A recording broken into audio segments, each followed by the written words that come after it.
السلام علیکم ورحمۃ اللہ وبرکاتہ۔ الحمد للہ والصلاة والسلام علی رسول اللہ، اشہد ان لا الہ الا اللہ وحدہ لا شریک لہ واشہد ان محمدا عبدہ ورسولہ نبینا محمد وعلی آلہ واصحابہ اجمعین۔ امید ہے کہ آپ سب خیریت سے ہوں گے، اور آج ہم اللہ تبارک و تعالیٰ کی توفیق کے ساتھ پڑھ رہے ہیں قرآنک عربک پروگرام کا سبق نمبر 7۔ اللہ تبارک و تعالیٰ کے نام کے ساتھ اور رسول پاک صلی اللہ علیہ وآلہ وسلم پہ بہت زیادہ درود کے ساتھ ہم آج کے سبق کا آغاز کر رہے ہیں۔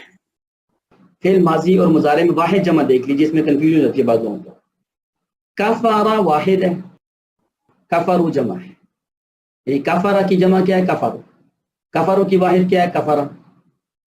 کفرتا واحد، کفرتم جمع۔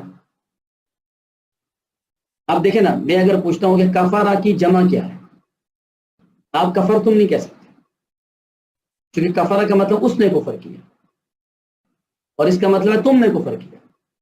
اس کا مطلب ترجمہ بدل گیا۔ کفارہ اس نے کفر کیا تو انہوں نے کفر کیا، تو نے کفر کیا تو تم سب نے کفر کیا، میں نے کفر کیا تو ہم نے کفر کیا۔ یہ ہے، یہ واحد جمع اس طرح۔ یضربو، اب دیکھیں مضارع میں کیا ہے؟ یضربو کی جمع یضربون ہوگا، واو نون کا اضافہ کرنا ہے، اور یا کا، یا کے ساتھ یا، تا کے ساتھ تا۔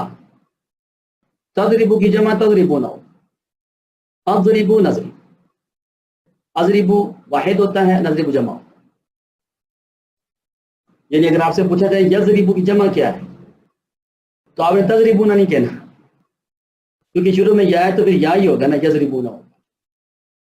کفرتو، میں نے کفر کیا، کافروں کا کفر میں نے کیا، تو کفر کا مطلب انکار۔ اس کی جمع کیا ہے؟ کفرو نہیں ہے، کیونکہ انہوں نے کفر کیا نہیں، میں پوچھ رہا ہوں میں نے کفر کیا۔ اگر کہنا وہ ہم نے کفر کیا تو یہ کفر نہ جمع ہے نا اس کی۔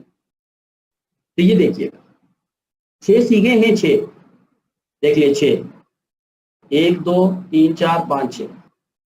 پہلے 2 جو ہوتے ہیں ان میں سے پہلا سنگولر دوسرا پلورل، پھر پہلا سنگولر دوسرا پلورل، پھر پہلا سنگولر دوسرا پلورل، یعنی ہزاروں طریقے ہیں ایک ہی چیز کو ڈیفائن کرنے۔ ترجمے میں بھی آپ دیکھ سکتے ہیں، اس نے کفر کیا تو نے کفر کیا، نہیں میں بات نہیں بنی۔ اس نے کفر کیا، انہوں نے کفر کیا۔ اس نے مارا تو جمع کیا ہوگی؟ انہوں نے مارا۔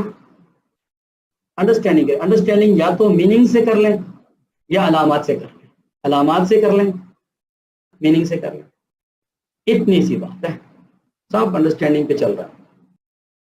وآخر دعوانا ان الحمد للہ رب